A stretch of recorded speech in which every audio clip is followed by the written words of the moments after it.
So I think that God has something simple, but actually really important for us to learn today. And it's just this: obedience makes you resilient in a crisis.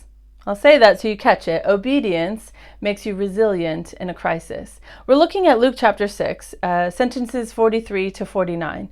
If you look at 43 to 46, we see a picture of obedience. Jesus talks about trees that produce fruit. Some are good, some are bad.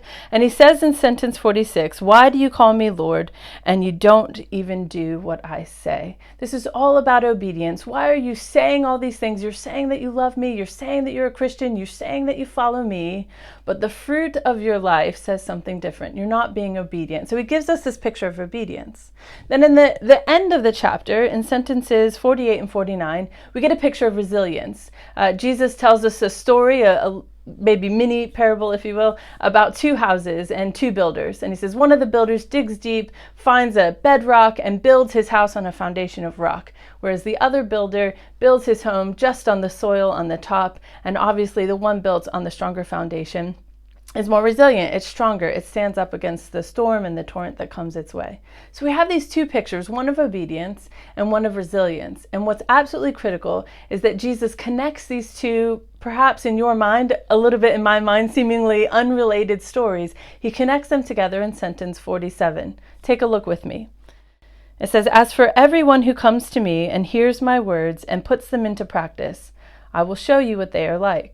So you see these two pictures coming together in this one sentence. And he says, anyone who hears my words and puts them into practice, that's obedience. He says, when you're obedient, I'll show you what it looks like. And he goes on to tell the story of resilience. He tells the story about these two houses. Now, Jesus uses the example of a house, but I actually have a picture for you of a tree. So I'm going to put the picture up for you now. This is a picture that I took on Cannock Chase. It's been a couple of months ago now. I was out walking with Alex and Hannah and the boys, and I saw this, we saw this tree, and obviously it's quite cool. The boys are crawling all over it, and we just thought, wow, this is amazing. Whatever came through, whatever caused this tree, it must have been fairly dramatic. It must have been a terrible storm or a terrible thing that happened that caused this really strong, large tree to topple over. And yet, even though it's toppled over, and you can see the roots there are showing, but there's still a few roots that have been dug down so deep into the soil, then even amidst the storm,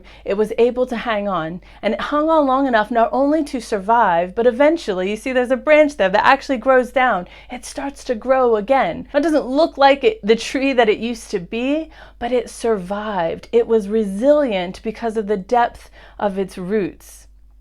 Now, I think this is, it was a helpful picture for me, and you know I must be a pastor because I literally took that picture thinking one day I'm going to want to use this in a sermon. I might have to use it again because it's a really great picture, isn't it? And I cannot get that image out of my mind.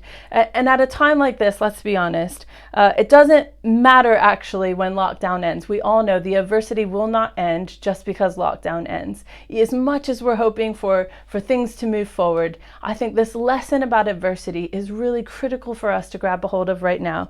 That if we want to be resilient in adversity, then we must be rooted deeply in the soil of obedience. If we want our faith to be strong, if we want to stand strong even when things get difficult, we must be rooted so deeply in obedience that no matter what storm comes, even if we're knocked a bit, there's going to be some roots that are deeply embedded and will allow us not only to survive, but actually to continue to grow and to thrive, no matter what shape our lives end up taking in the future.